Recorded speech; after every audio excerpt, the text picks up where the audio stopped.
আজকে শ্রীমদ্ ভাগবত গীতার 28 নং পৃষ্ঠা পাঠ করতে চলেছি। চলুন শুরু করা যাক। নির্মাণ মহা জিতং গস সোধা অধ্যয়ন্তিতা বিনিবৃত্তম কামা দৈদ্য বিমুক্তা সমুখ সংঘ গার্য সর্তা মুরা পদব্যয়ং তৎ। সেই পদম অবব্যয় ও নিত্য জগতের সেই যেতে পারে যে নির্মনামোহ, অর্থাৎ যে মোহমুক্ত হতে পেরেছে। এর অর্থ কি?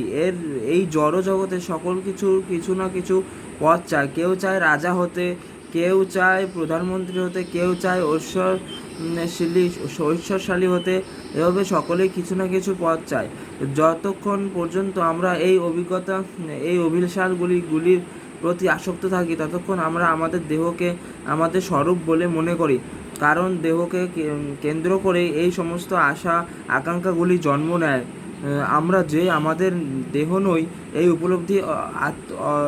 উপলব্ধি আধ্যাত্ম উপলব্ধির প্রমাণ সোপান।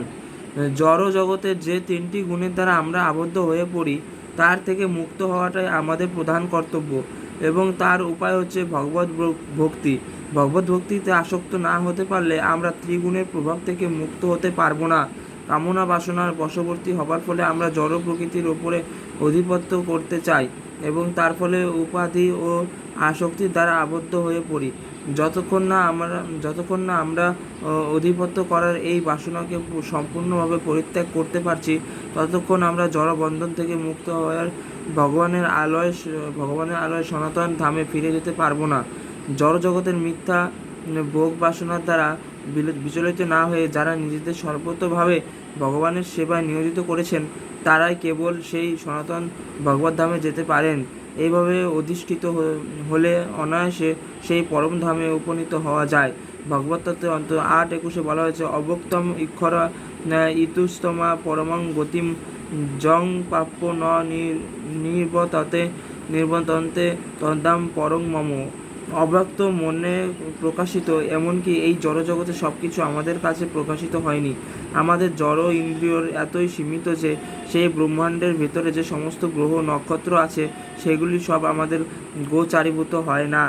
বৈদিক সাহিত্য থেকে আমরা সমগ্র গ্রহ নক্ষত্রের সম্বন্ধে অনেক কিছু জানতে পারি। আমরা সেই সমস্ত তত্ত্ব বিন্যাস করতে পারি অথবা নাও বিন্যাস করতে পারি। বৈদিক সাহিত্যে সমস্ত উল্লেখযোগ্য গ্রহ নক্ষত্রের কথা বর্ণনা করা হয়েছে। আমার 28 নং পৃষ্ঠা পাঠ শেষ হলো। আপনারা পরবর্তী পৃষ্ঠা পাঠ শুনতে চাইলে এই চ্যানেলটি সাবস্ক্রাইব করে বেল আইকনটি টিপুন। জয় শ্রীকৃষ্ণ, জয় শ্রী রাধে।